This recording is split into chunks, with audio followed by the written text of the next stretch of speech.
अब बात ईरान और अमेरिका वॉर की। कई दिनों के सस्पेंस के बाद आज आखिरकार अमेरिका और ईरान ने पीस डील पर साइन कर दी। अमेरिका की तरफ से प्रेसिडेंट डोनाल्ड ट्रंप ने पेरिस के वर्साई पैलेस में मेमोरेंडम ऑफ अंडरस्टैंडिंग पर सिग्नेचर किए। तेहरान में ईरान के प्रेसिडेंट मसूद पेजेशकियान ने इस पर साइन किए और इससे पहले यह बताया गया था कि ईरान और अमेरिका के बीच डील पर स्विट्जरलैंड में सिग्नेचर होंगे। पहले डील साइनिंग सेरेमनी शुक्रवार को जिनेवा में होने वाली थी, लेकिन जिनेवा में प्रोटेस्ट हुए, जिसकी वजह से प्रोग्राम को स्विट्जरलैंड से दूर एक अलग शहर में शिफ्ट किया गया था। पहले यह बताया गया था कि वाइस प्रेसिडेंट जेडी वांस साइनिंग सेरेमनी के लिए स्विट्जरलैंड जाएंगे।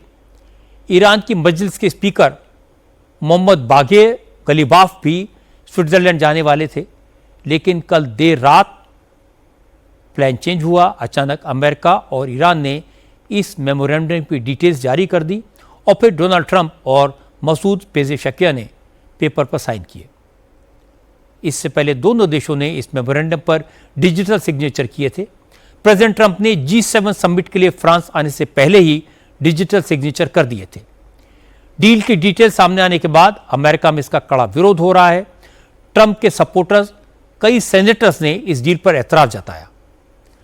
ट्रंप की रिपब्लिकन पार्टी के नेता कह रहे हैं कि 3 महीने के युद्ध में $200 बिलियन खर्च के आखिर ट्रंप ने क्या हासिल किया?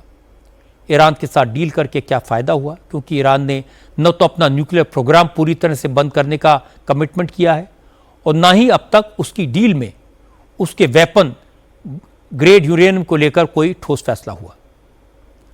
इसलिए प्रेसिडेंट ट्रंप ने कहा ईरान ने परमाणु बम नहीं बनाने का वादा पक्का किया है। अगर ईरान ने वादा तोड़ा तो अमेरिका के पास फिर से बमबारी का ऑप्शन खुला हुआ है। प्रेसिडेंट ट्रंप ने कहा कि पूरी दुनिया उनकी डील की तारीफ कर रही है, क्योंकि उन्होंने ईरान से समझौता करके सबको आर्थिक तबाही से बचा लिया, वरना स्टेट ऑफ हॉर्मुज बंद होने की वजह से दुनिया के तमाम देशों में ऑयल क्राइसिस बढ़ने वाली थी। If I did the opposite, if I went out and continued to bomb them for another 4, just bomb the hell out of them, I'd get bad press on that. No, there's nothing I can do. But what this does is it allows the ships to go. If we keep bombing, those ships won't be going. And you're talking about $500, $600, $700 million a day. It's a lot of money. A lot of money. That's why the world is okay. It's liquid. It's fine. Also, we run out of reserves in about 4 weeks. You know, there are reserves all over the world, and we would really run out. And there'll be a time when you wouldn't be able to get it. And you want to see bedlam? So for all those so-called geniuses that want to show me how smart they are. President Trump ने बड़ी चौंकाने वाली बात बताई। उन्होंने कहा अगर Iran से डील नहीं होती तो पूरी दुनिया में हाहाकार मचना तय था, क्योंकि दुनिया के तमाम देशों के पास सिर्फ 4 हफ्तों का ही ऑयल रिजर्व बचा था। खुद अमेरिका के ऑयल रिजर्व कम हो गए थे। इसलिए जो लोग इस डील पर सवाल उठा रहे हैं उन्हें इस बात को ध्यान में रखना चाहिए। अमेरिका ईरान के फ्रीज किए गए एसेट्स रिलीज करेगा, $300 बिलियन देगा। ईरान की क्रूड ऑयल सेल पर और बैंकों पर लगी पाबंदी को हटा लिया जाएगा। क्या ये सब ये साबित करने के लिए काफ़ी नहीं है कि ट्रंप किसी भी तरह से जंग के भूत से पीछा छुड़ाना चाहते थे? क्योंकि इस भूत ने अमेरिका की हालत ख़राब कर दी है। जो ट्रंप ईरान में अपनी पसंद की सरकार कायम करना चाहते थे, ईरान की यूरेनियम को अमेरिका लाना चाहते थे, वो बिल्कुल पलट गए। वो तो इस बात पर ही खुश हैं कि स्टॉक मार्केट रिकॉर्ड हाई पर है और ऑयल की कीमतें नीचे आने लगी हैं।